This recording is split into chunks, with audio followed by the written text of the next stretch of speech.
Prince Valros stood in the center of the great hall. 12 elders sat in a circle around him. Their old eyes watched him closely. The prince took a deep breath. He could feel his heart beating fast in his chest. "Begin," said Elder Rotham. His voice was cold and hard. Valros closed his eyes. He reached deep inside himself, searching for the fire that had always been there. Every dragon was born with fire in their blood. It was as natural as breathing. But when Valros searched now, he found nothing. Just emptiness. Just cold. He tried harder. He thought about his ancestors, the great dragons who came before him. He remembered his first flame when he was just a child. It had been small, but bright.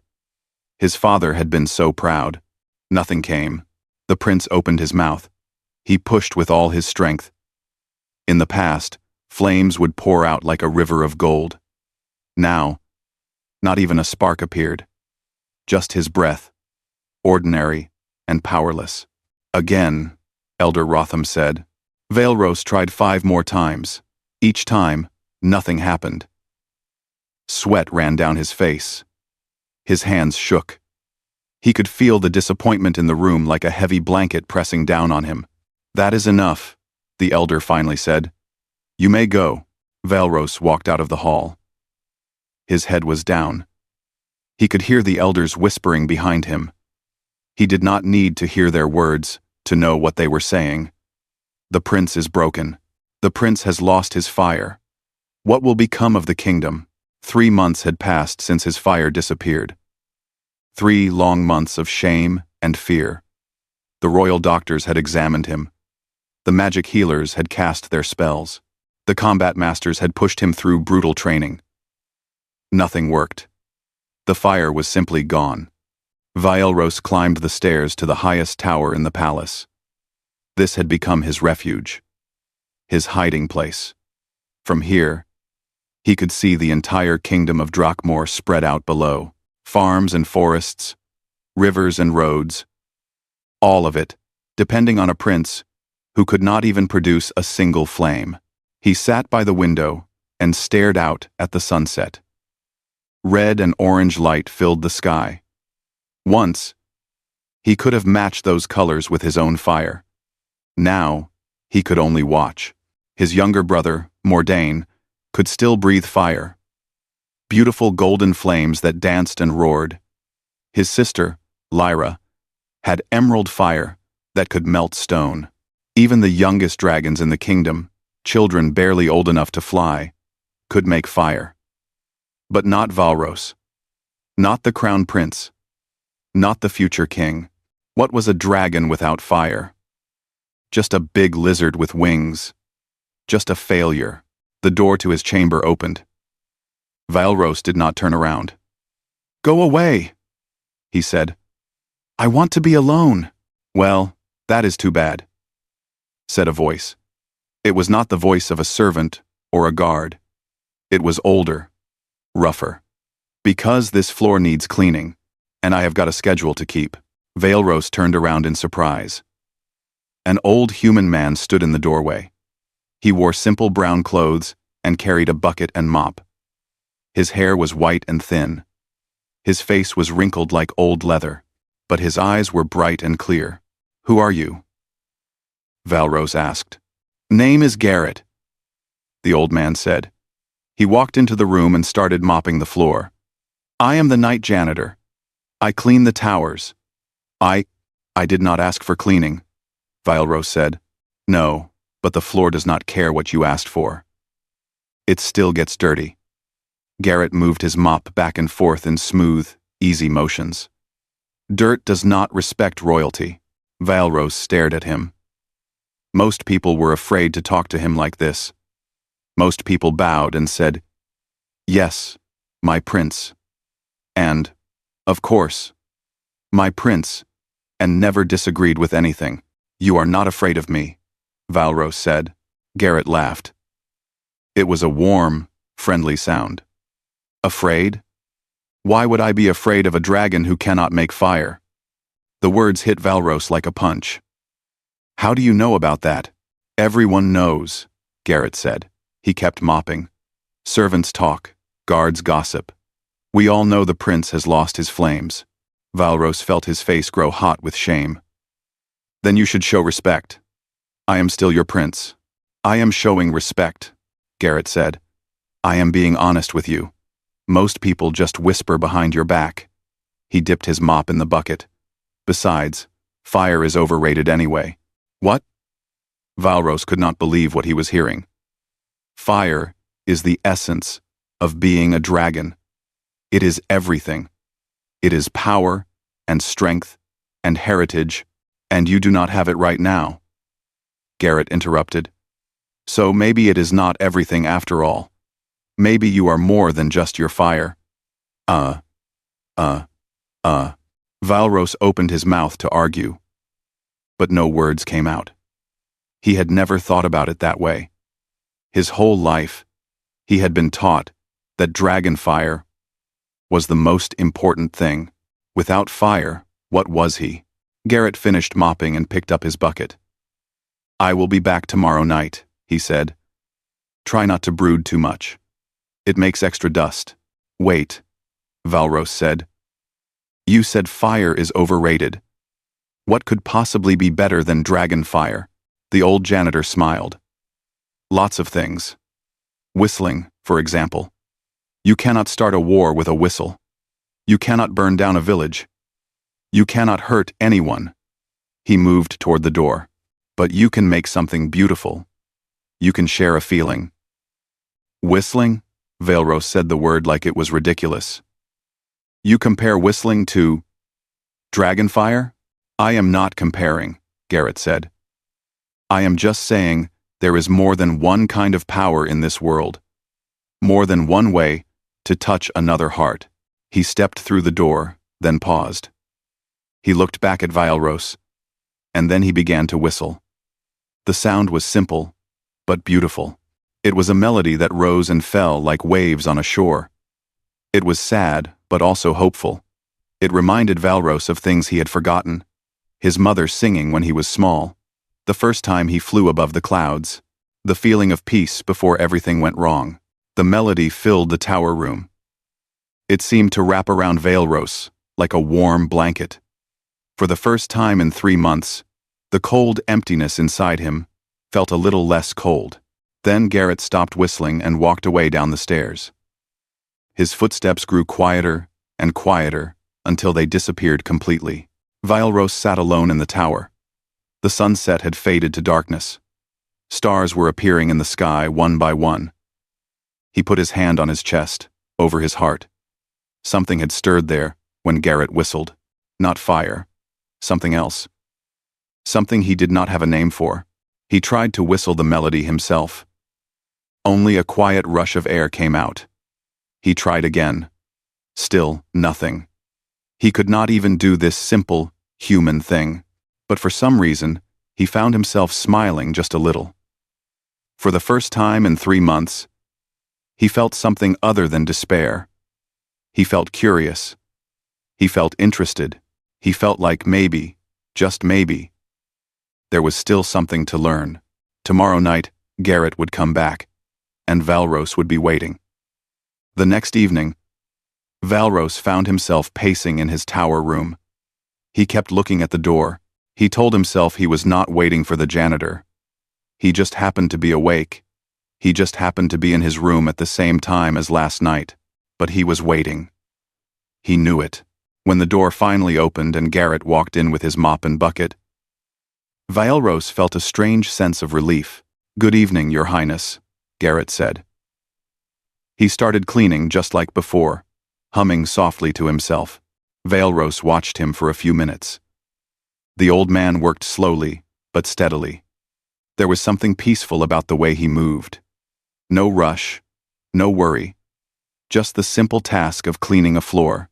"That melody you whistled last night," Valros said. "Where did you learn it?" Garrett smiled. "I made it up. Long time ago. When I was sad about something. I found that music helps when words do not." "Can you?" Valros stopped. He felt embarrassed. "Can you teach me to whistle?"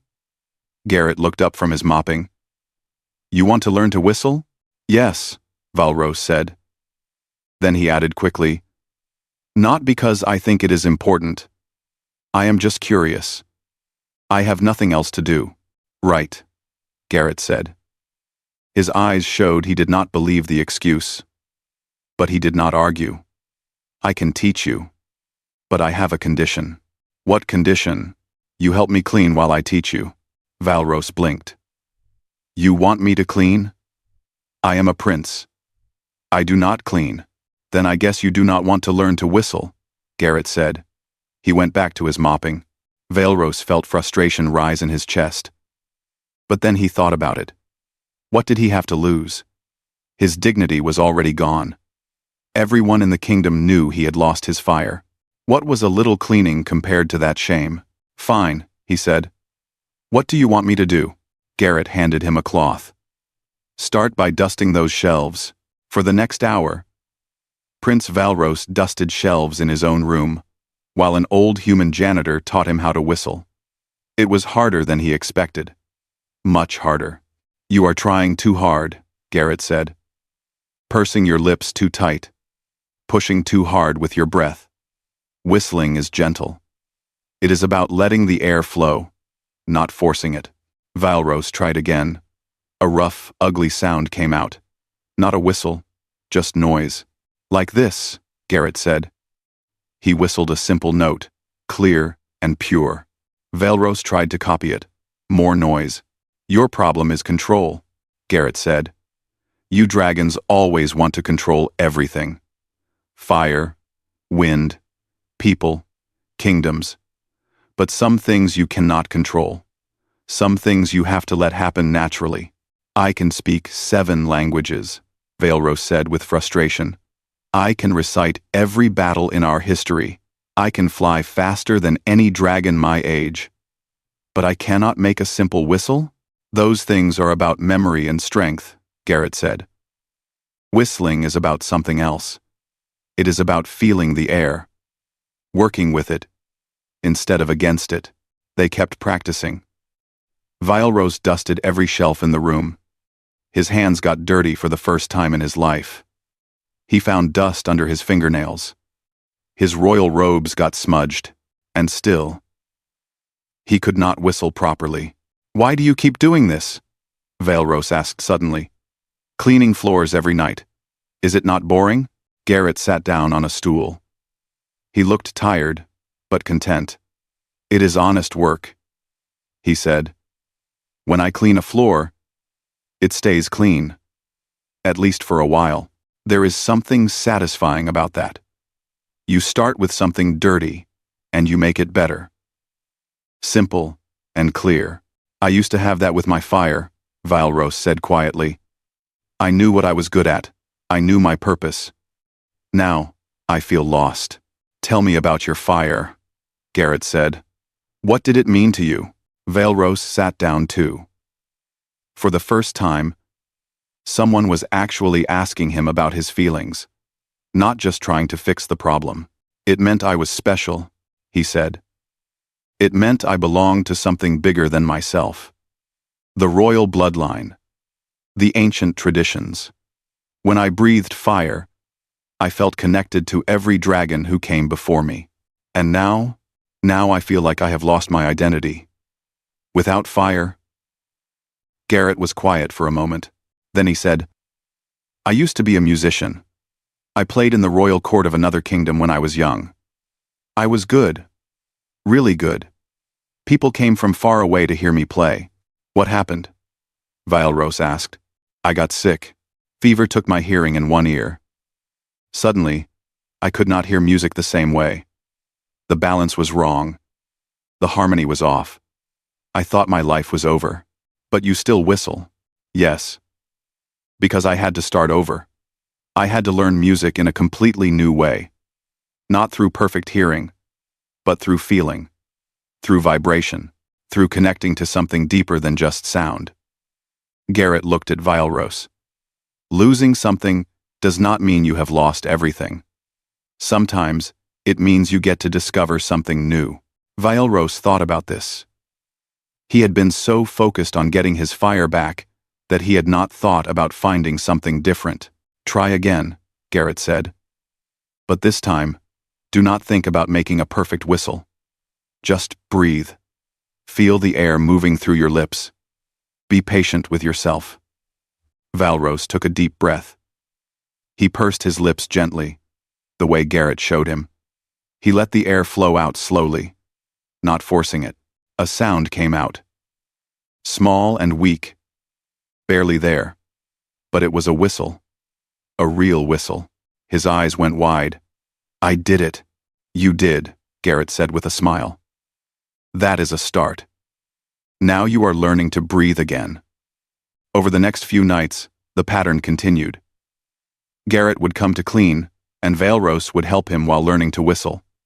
They cleaned not just the tower room, but other parts of the palace too. Valros mopped floors, wiped windows, and polished furniture, tasks he had never imagined doing. His whistling got a little better each night. He could hold notes longer. He could change pitch more smoothly. It was still rough and imperfect, but it was progress. During one of their sessions, while Valros was scrubbing a particularly stubborn stain, Garrett asked, "Why do you think you lost your fire?" "I do not know," Valros said. "The healers say nothing is physically wrong with me. The mages say my magic is still there. It just will not come out." "Maybe it is not about magic," Garrett said. "Maybe it is about something else. Something inside you that changed." Valros stopped scrubbing. "What do you mean?" "Fire needs fuel," Garrett said. "What fuels your fire? What makes it burn?" Valros had never thought about it that way. He had always just assumed fire was something dragons had, like having scales or wings. "I suppose. Purpose? Duty? The need to protect the kingdom? Are those your reasons, or someone else's?" The question hit Valros hard. He realized he did not know. All his life, he had been told what his fire should be for: to defend the kingdom, to prove his worth, to continue the royal line. But what did he want his fire for? "I do not know," he admitted. "Then maybe that is something you need to figure out," Garrett said. That night, after Garrett left, Valros stood at his window. He tried to whistle the melody Garrett had first played. He got most of the notes right, though it was still shaky. As he whistled, he felt that same warmth in his chest, that same stirring he had felt the first night. He put his hand over his heart. The warmth was still there, gentle and steady, different from his old fire, but real, nonetheless. For just a moment, he wondered if maybe, just maybe, he was not as broken as he thought. Then a knock came at his door. A servant entered. "Your Highness," the servant said, bowing low. "Your father requests your presence at breakfast tomorrow. He has important news." Valros felt his stomach tighten. Important news from his father was never good. "Thank you," he said. "I will be there." After the servant left, Valros tried to whistle again, but the warmth in his chest had turned to ice. Whatever was coming tomorrow, he knew it would not be easy. The breakfast hall was filled with morning light. King Thormund sat at the head of the long table. Valros's brother Mordain sat to the king's right, looking smug as always. His sister Lyra sat across from Mordain, her face concerned. Valros took his seat. His stomach was too tight to eat, but he put food on his plate anyway. "You wanted to see me, father?" he asked. King Thormund set down his cup.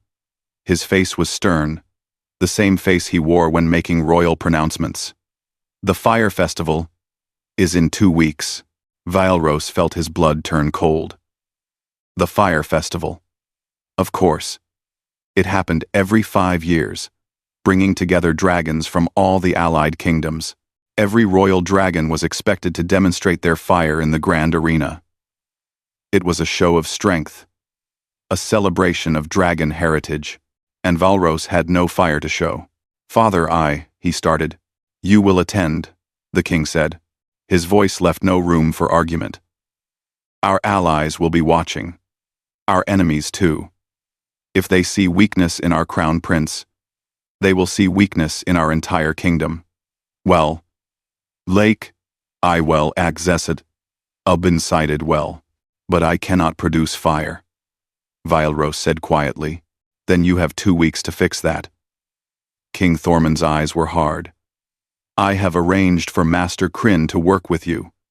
He is the finest fire instructor in all the kingdoms. I have already tried with instructors, Vilros said. Nothing works. Then try harder, the king said.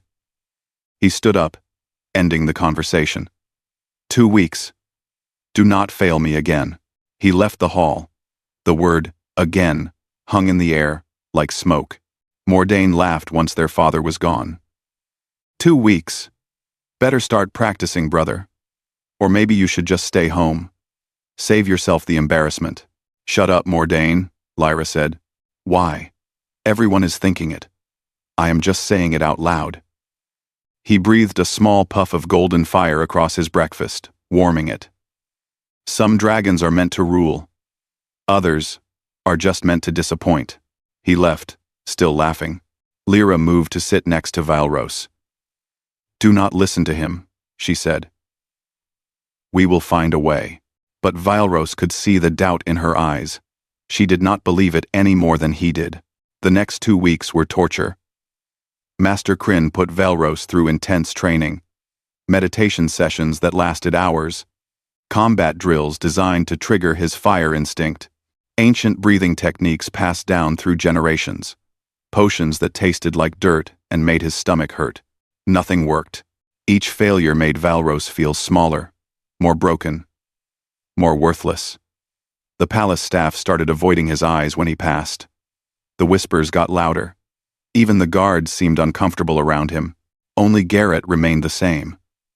Every night, he came to clean. Every night, Vilros helped him and practiced whistling. It was the only time Vilros felt like he could breathe. You look terrible, Garrett said one night. When did you last sleep? I do not have time to sleep, Vilros said. I have to get my fire back. The festival is in 9 days. And how is that going? Vilros wanted to scream. Instead, he just shook his head. Garrett handed him a mop. Come on, let us clean the East Wing tonight. Sometimes, a change of scenery helps. They walked through the palace together. Vilros had lived here his whole life, but he had never really looked at it the way he did now. Every room told a story.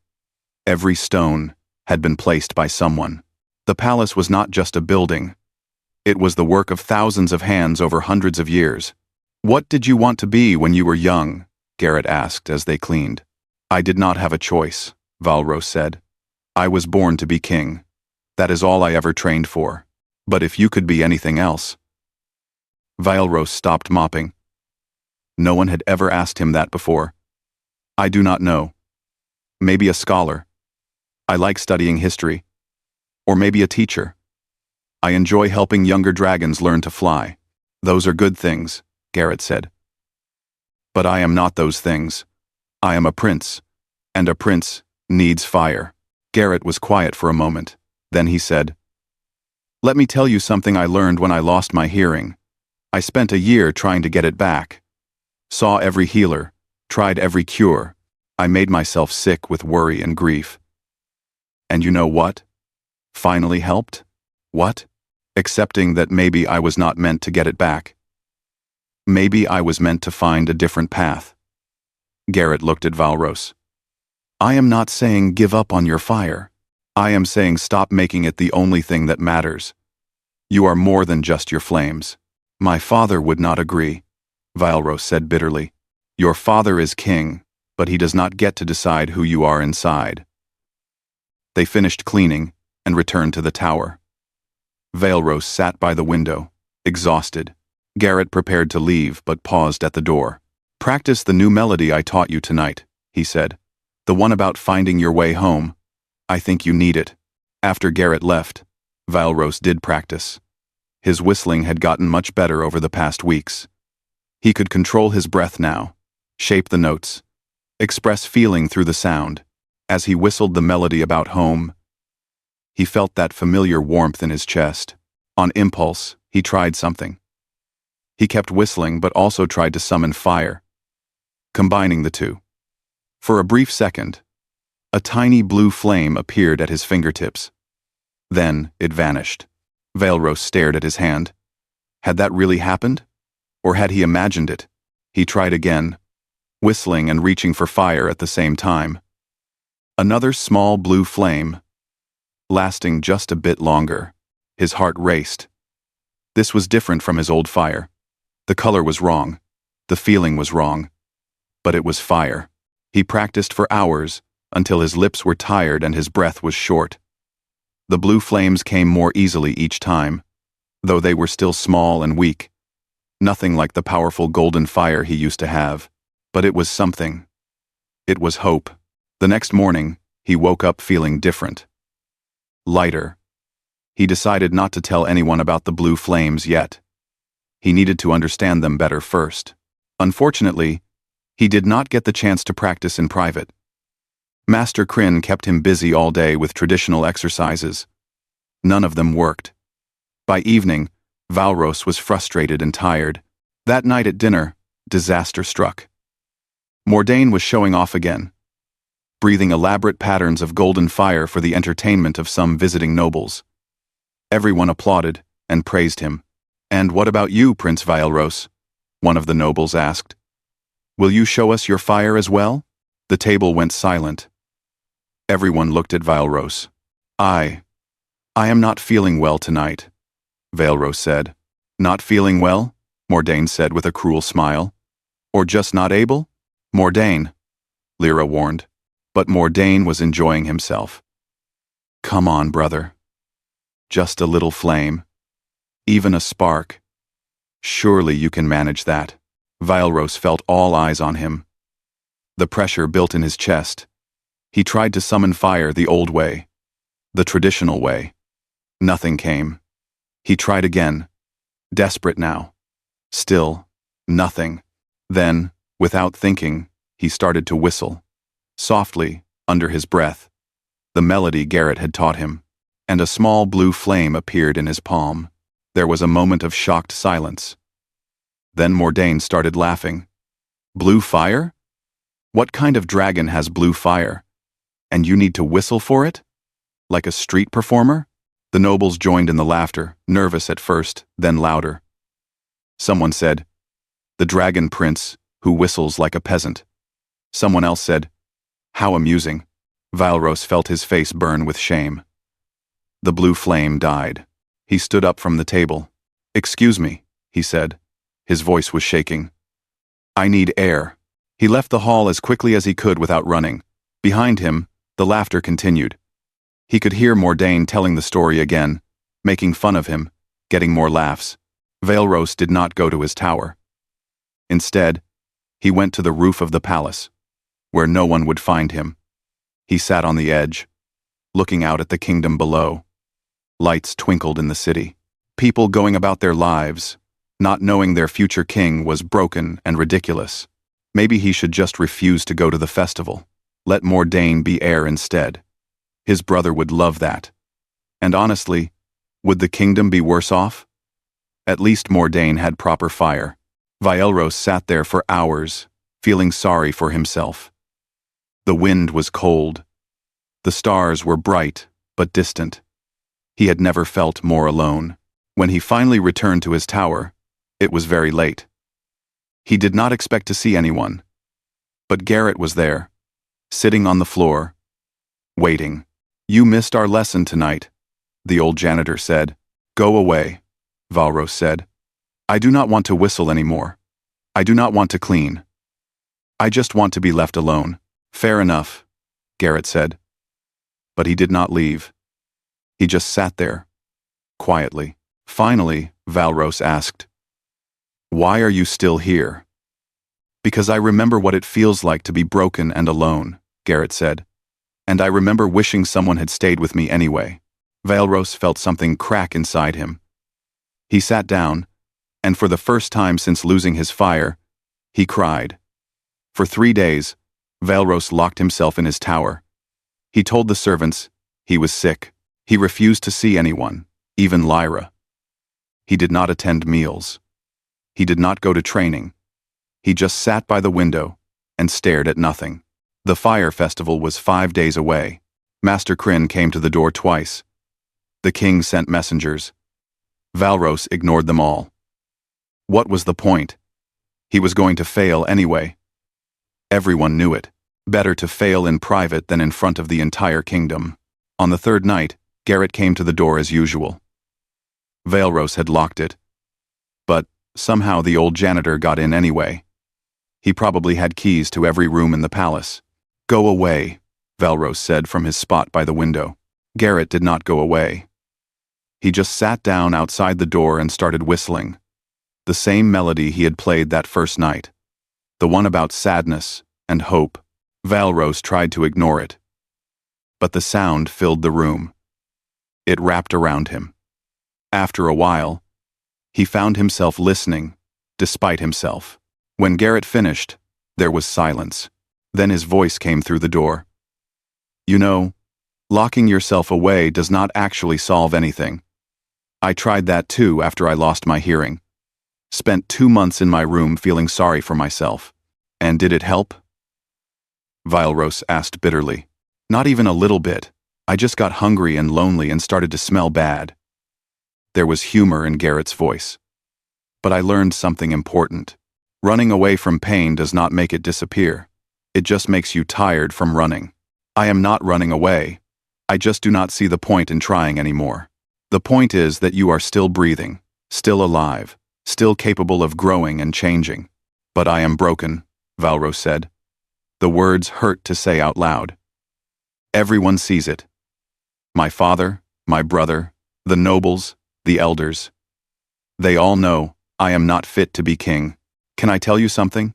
Garrett asked. "I have been cleaning this palace for 15 years. I have watched your father, your siblings, all the nobles and elders. And you want to know what I see when I look at you? What? The only one who asks questions, instead of just giving orders. The only one who ever helped me clean without being forced. The only one who admits when he does not know something." Garrett's voice was gentle. "You think you are broken because you lost your fire? I think maybe losing your fire is showing who you really are underneath." Valros was quiet for a long time. Then he said, "That blue fire, the one that came out when I whistled, it is not real fire, is it? It is just something wrong with me. Junior. Did it burn? What? The blue fire. When it appeared, did it give off heat? Could it burn things?" Valros thought back. "Then it is real fire," Garrett said. "Just different fire. My ancestors did not have blue fire. Every dragon in history has had golden or red or emerald flames. Never blue. Every dragon. Maybe that is because you are the first," Garrett said. "Maybe you are supposed to create something new instead of just copying what came before." There was a long pause. Then Garrett said, "I am going to leave you alone now. But tomorrow night, I hope you will let me in. I have something to show you. Something I think you need to see." His footsteps moved away down the stairs. Valros sat in the darkness for a while longer. Then he stood up and tried something. He whistled the melody Garrett had played, and he reached for the fire inside himself. Not the old fire, the one that was gone, but the new fire, the blue one. It came more easily this time. Blue flames danced around his fingers, following the rhythm of his whistle. They were still small, but they were there, steady and real. He practiced until dawn, combining whistle and flame. The more he did it, the more natural it felt. But it was so different from his old fire. His old flames had been about power and force. These blue flames were about harmony and control. They did not roar. They sang. The next evening, when Garrett knocked, Valros opened the door. The old janitor smiled. "Leave your royal robes behind. Wear something simple." Valros changed into plain clothes and followed Garrett through the palace. They did not go to clean tonight. Instead, Garrett led him down to the lower levels. where the servants lived and worked. "Where are we going?" Valros asked. "To meet some people," Garrett said. They entered the servants' dining hall. It was late, after the dinner rush, but a few people were still there. Kitchen workers cleaning up, stable hands having a late meal, laundry workers folding clothes. Garrett introduced Valros, not as the prince, but as a friend who is learning about the palace. Valros sat down nervously. He had never spent time with servants before, not like this, as equals sharing a table. A woman named Sarah, who worked in the kitchens, offered him bread. "You look tired," she said. "Eat something." A young man named Tom, who cared for the horses, asked what Valros was learning about the palace. Without thinking, Valros started talking about the history of the building, the architecture, and things he had studied. Tom listened with genuine interest. As the evening went on, Valros relaxed. These people did not treat him like a broken prince. They just treated him like a person. They talked about their work, their families, their worries, and hopes. Simple things. Real things. At one point, Sarah mentioned how scared she was that war might come. "If the kingdom looks weak, our enemies might attack. My son is only 8. I do not want him to grow up in a war. Fire keeps us safe," Tom said. "Dragon fire. That is what protects the kingdom." Valros felt his chest tighten. He was supposed to be that protection. And he had failed. But then Garrett spoke up. "Fire is one kind of protection. But there are others. Wisdom, diplomacy, compassion. Those things protect people too." "Hard to fight an army with compassion," Tom said with a laugh. "Maybe," Garrett said, "but you might not need to fight if you have enough wisdom to avoid the war in the first place." The conversation moved on, but Valros kept thinking about Garrett's words. He had always been taught that strength meant fire, that protection meant force. But was that really true? Later, as they walked back through the palace, Garrett asked, "What did you learn tonight?" Quote, "That I have lived in this palace my whole life and never really knew the people here," Valros said. "They are worried about the same things I am worried about. They just want to be safe and happy. And what does fire mean to them?" Valros thought about it. Sarah uses fire to cook food that feeds people. Tom uses it for light in the stables, so he can work in the dark. The laundry workers use it to heat water. He paused. Fire is not just about destruction. It is about creating warmth, making life better. "Now you are understanding," Garrett said. "Fire is a tool. What matters is what you use it for." They reached the tower. Before Garrett left, he said, "I spent 15 years in the Royal Library, reading during my breaks. I got curious about dragon history after I met you. Do you know what I found?" What? The oldest texts about dragons do not talk much about fire at all. They talk about harmony, about dragons being connected to the world around them, to the earth and sky and water. Fire was just one expression of that connection. "I never read those texts," Valros admitted, "because your teachers focused on the newer traditions, the ones about power and conquest, and proving strength." Garrett smiled. "But the old ways were different. They said dragon fire came from being true to yourself, not from forcing yourself to be something you are not." That night, Valros did not try to summon fire the traditional way at all. Instead, he sat quietly and thought about what he had learned. He thought about Sarah's kindness, Tom's laughter, Garrett's patience. He thought about what he really wanted his life to mean. Then he whistled. Not to create fire, just to express what he was feeling. The melody came from his heart, telling the story of his fear and hope and confusion, and blue flames came with it, dancing in patterns that matched the music. They were bigger than before, brighter. They filled the room with soft blue light. For the first time, Valros was not trying to copy his ancestors. He was being himself. And somehow, that made all the difference. The fire festival was 3 days away. Vialros still did not know what he would do when his turn came to demonstrate. But at least now he had something to show. Even if it was not what anyone expected, the question was, would he have the courage to show it? The day of the fire festival arrived too quickly. The grand arena was packed with dragons from every corner of the allied kingdoms. Crimson banners hung from the walls.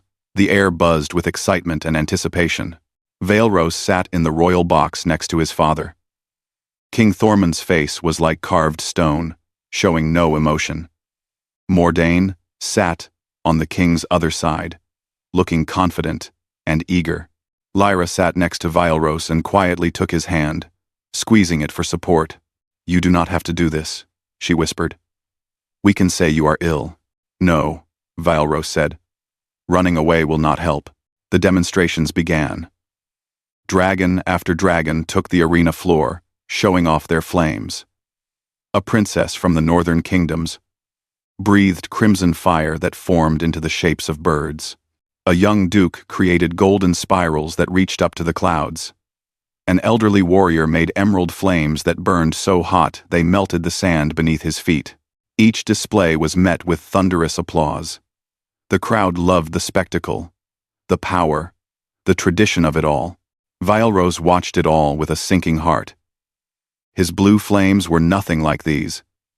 They were small and quiet. They needed his whistle to work. How could he possibly show that to this crowd?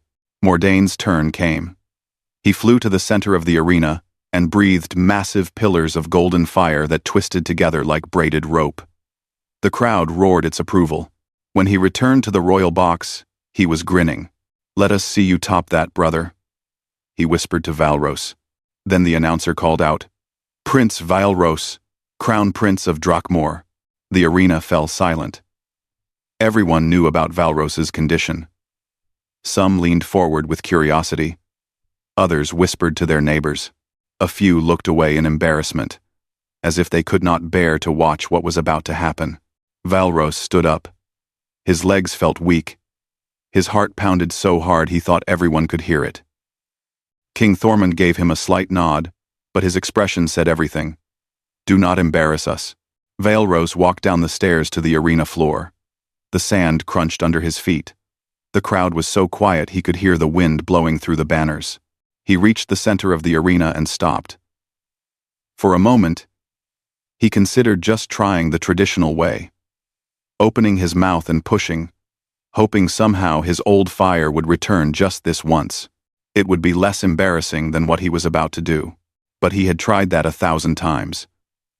It did not work. He had to be honest with himself. His old fire was gone. So he had a choice. He could fail the traditional way and prove everyone right about him being broken. Or he could try something new and risk being called a fool. Then he remembered Garrett's words. Different does not mean wrong. Vialros made his choice. He began to whistle. At first, it was so soft that only those in the front rows could hear it. A simple melody, the one Garrett had taught him that first night. The crowd shifted uncomfortably. Someone laughed, nervously. Vialros heard Mordain groan in the royal box. But Vialros kept whistling. He put his whole heart into it, expressing everything he had learned over the past months. The pain of loss, the struggle to accept change, the discovery of new strength. The melody grew louder, more complex, more beautiful. And then the fire came. Blue flames emerged from Vialros's hands, swirling in patterns that matched the whistle's rhythm. They were not the aggressive, powerful flames of traditional dragon fire. They were something else entirely. They danced and wove through the air like living ribbons of light. The laughter stopped.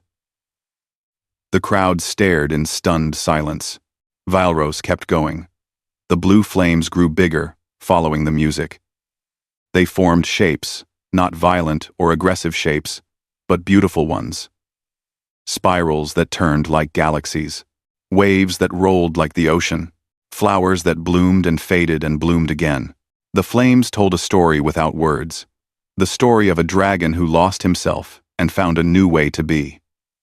The story of learning that strength comes in many forms. The story of being true to yourself even when the world expects something else. Some in the crowd were mesmerized. Valros could see them leaning forward, eyes wide with wonder. Others looked confused or even angry, as if he had broken some sacred rule. But Valros did not stop. For the first time in his life, he was not performing to meet someone else's expectations. He was simply being himself, expressing his truth through flame and song. When he finally finished, letting the last note fade and the last blue flame disappear, there was absolute silence. Nobody moved. Nobody spoke. Then, from somewhere in the crowd, one person began to clap. Slow, deliberate applause. Valros looked up and saw an elderly dragon from a distant kingdom, a diplomat known for her wisdom. She stood and continued clapping. Her face showed not mockery, but genuine appreciation. Another dragon joined her. Then, another. Soon, half the arena was standing and applauding. Not the thunderous approval that Mordain had received, but something quieter. Respect. Recognition of something new and different. But the other half of the crowd sat in stony silence. Some looked offended. Others, disgusted. Traditional dragons, old warriors, and proud nobles who saw Valros's display as an insult to dragon heritage. Valros climbed back to the royal box. His father was standing, face unreadable. Mordain looked furious. Lyra was crying, though Valros could not tell if they were happy or sad tears. King Thormund stared at his son for a long moment. Then he spoke, his voice quiet but firm. "Where did you learn this?" Valros could have lied.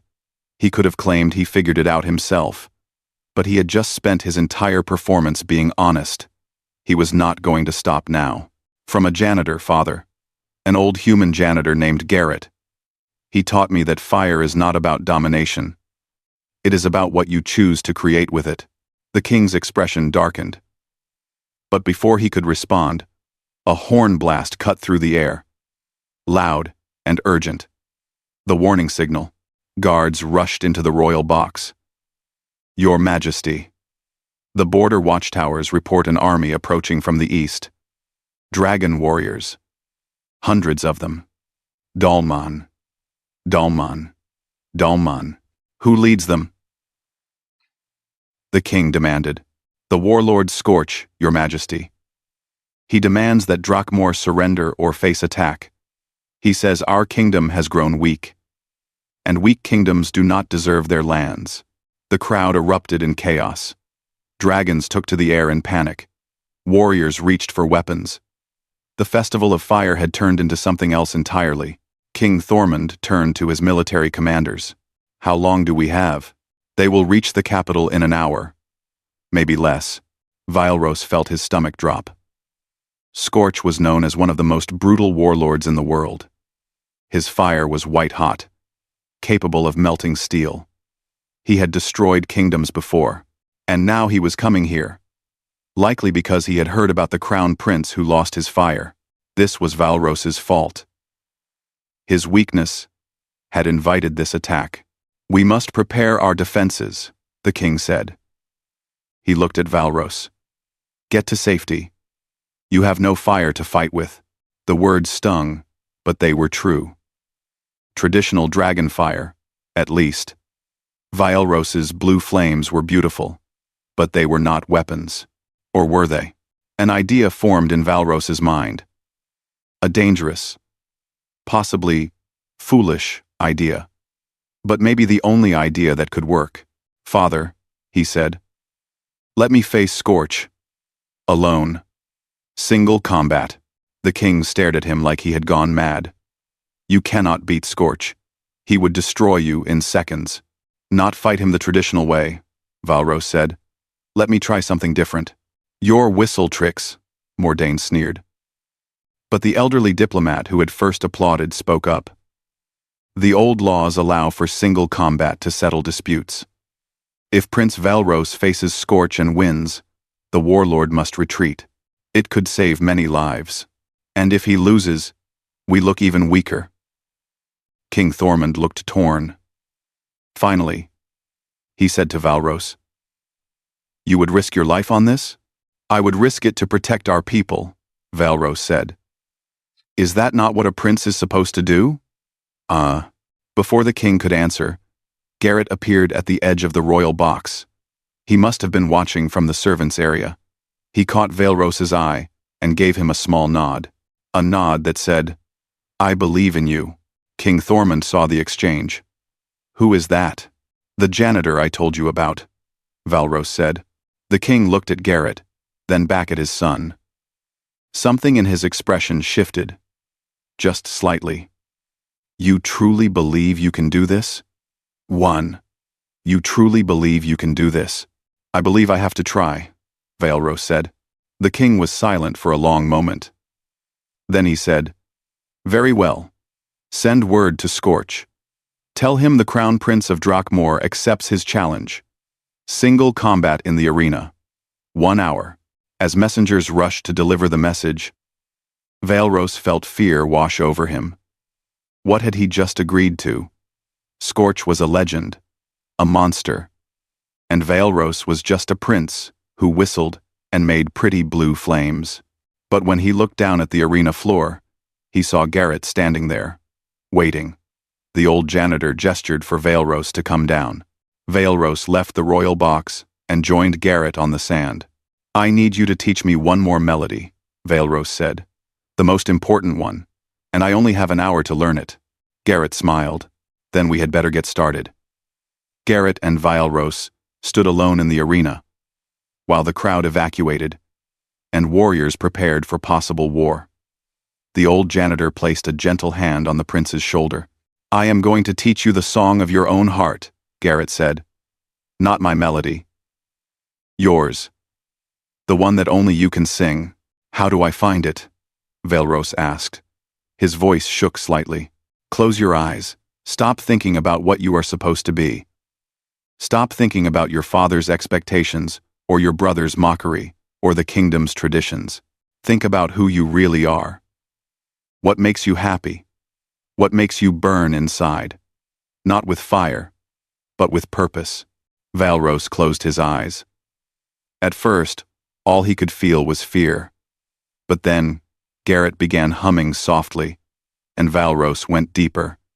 He thought about the past months, learning to whistle, cleaning floors with Garrett, meeting the servants and hearing their stories, finding the blue flames that were uniquely his own. He thought about what he wanted to protect, not just the kingdom as an idea, but the actual people. Sarah in the kitchen, Tom with his horses, Lyra's kindness, even his father's stern love. He wanted to protect the chance for everyone to find their own truth, the way he had. A melody began to form in his mind. It was different from anything Garrett had taught him. It had sadness in it, but also strength. It had fear, but also hope. It was honest and true, and completely his own. "I hear it," Valros whispered. "Then remember it," Garrett said. "When you face Scorch, do not think about fighting him. Think about showing him who you really are. Fire can destroy, but it can also illuminate. Show him something he has never seen." The hour passed too quickly. Word came that Scorch had arrived and accepted the challenge. The arena filled again, but this time the mood was tense and fearful instead of celebratory. People took their seats in silence. Valros walked to the center of the arena. His blue robes he had changed from his festival outfit fluttered in the wind. He tried to keep his breathing steady, the way Garrett had taught him. Then Scorch entered. The warlord was massive, twice the size of most dragons. His scales were black like burned coal. His eyes glowed red. Smoke leaked constantly from his nostrils. When he walked, the sand beneath his feet turned to glass from the heat radiating off his body.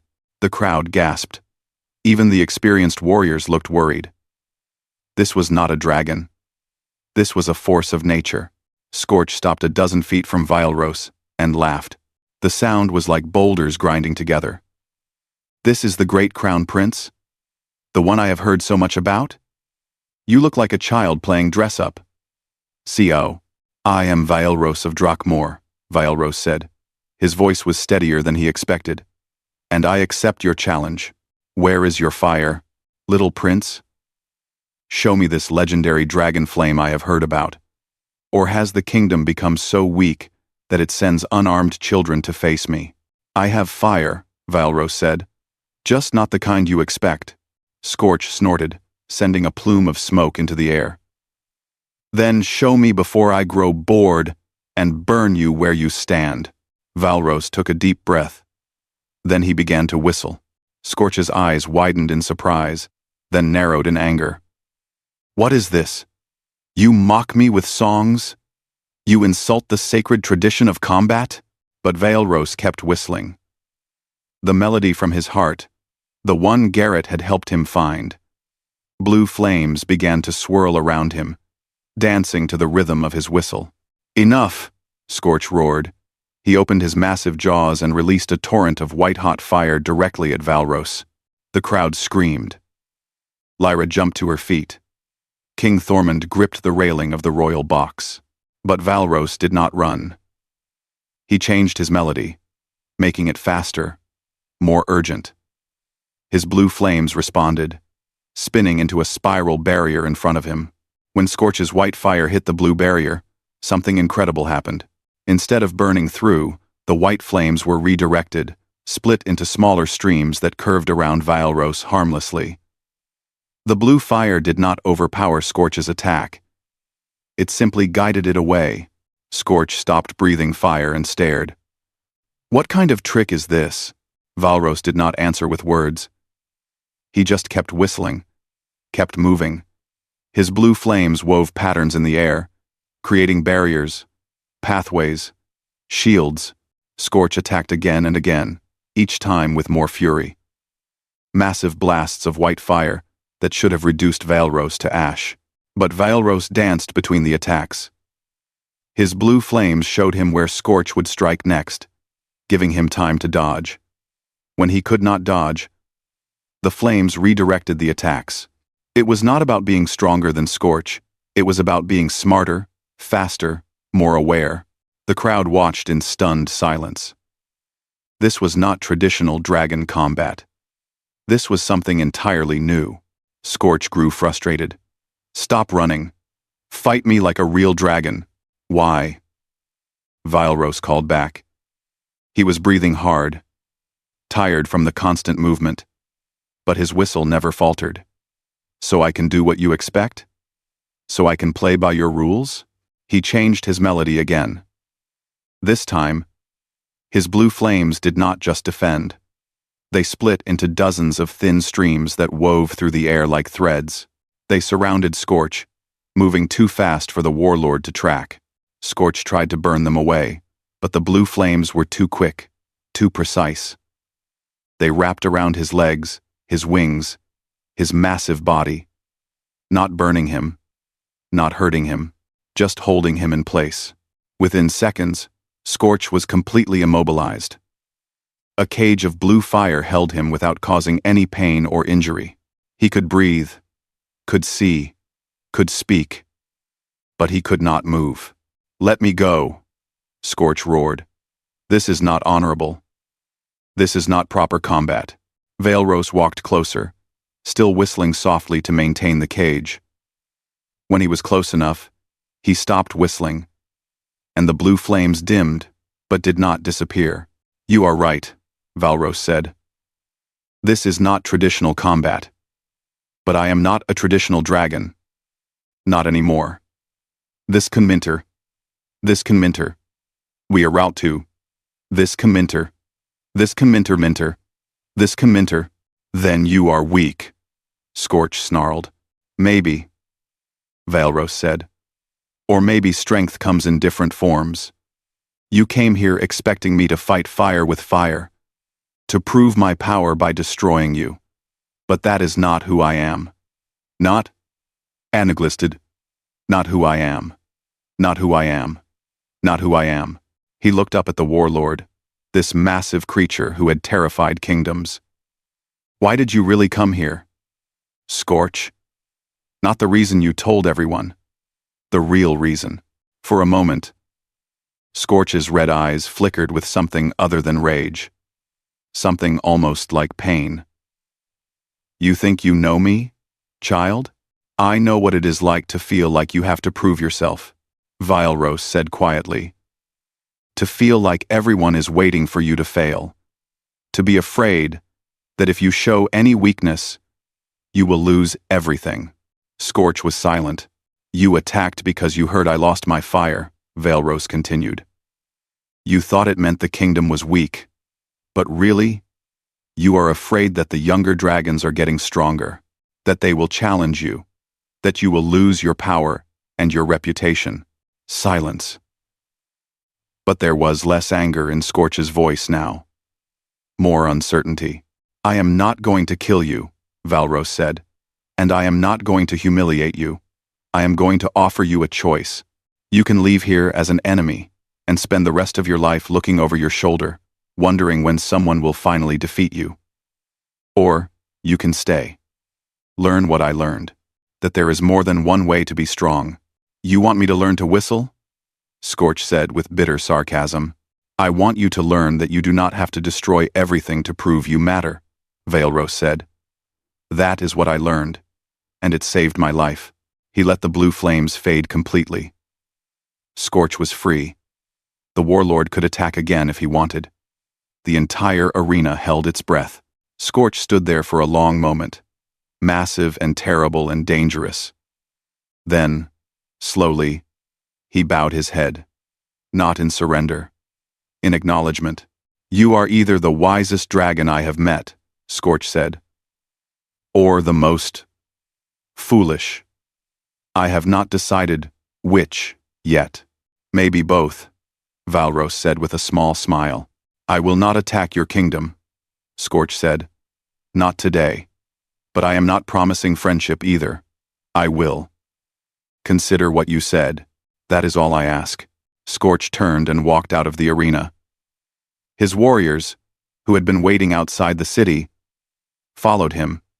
The threat was over. For a moment, the arena was completely silent. Then the applause began. Not everyone. Some of the traditional dragons still looked angry or confused, but many stood and clapped. They had witnessed something unprecedented. Vileros looked up at the royal box. His father stood there, staring down at him. King Thormund's face was still hard to read, but there was something in his eyes that had not been there before. Not quite pride, not quite acceptance, but a beginning. Lyra was crying and smiling at the same time. Even Mordain looked shocked into silence. And there, at the edge of the arena, stood Garrett. The old janitor was grinning from ear to ear. He gave Vileros a thumbs up. Vileros walked over to him. Thank you, he said. For everything. I just swept some floors, Garrett said. You found your own fire. What should I do now? Vileros asked. You keep being yourself, Garrett said. You show them that there is more than one way to be a dragon. Some will understand, some will not. But you cannot live your life trying to please everyone. Quote, over the following weeks, things slowly changed. The fire festival ended, and dragons from other kingdoms returned home carrying stories of the crown prince, who whistled and made blue fire. Some stories were admiring, others were mocking, but everyone was talking about it. King Thormund called Vileros to a private meeting. I know, Vileros said, but it was also brave. And it worked. The king paused. I do not understand your blue flames. I do not understand why you need to whistle, but I saw you save this kingdom without killing anyone. That is not something I expected. I am not the prince you wanted me to be, Vileros said. No, his father agreed. But perhaps you are the prince we needed. It was not forgiveness. It was not full acceptance. But it was a start. Vileros continued his nightly lessons with Garrett. Other young dragons started to join them, curious about this new way of using fire. Vileros taught them what he had learned. Not everyone could produce blue flames, but they all learned to think differently about their power. Months later, on a quiet evening, Vileros stood on the tower balcony. He whistled his melody, and blue flames danced around him, reflecting the sunset colors. Garrett joined him, carrying his mop and bucket. Still practicing, I see. Always, Vileros said. I have been thinking about what you said. About strength, coming in different forms, and I think I am starting to understand. I lost my old fire, but I found something better. Not because blue fire is stronger than golden fire, but because it is mine. It is honest. It is who I really am. Garrett nodded. Now you understand what it means to burn with your own flame. They stood together in comfortable silence, watching the sunset. Vileros was no longer the dragon prince who lost his fire. He was the prince who found something better. His own voice, his own flame, his own way of being. And in the kingdom below, people were learning that sometimes the greatest strength comes not from following the old ways, but from having the courage to create new ones. The world needed more music and less burning, and Vileros was going to make sure it got both.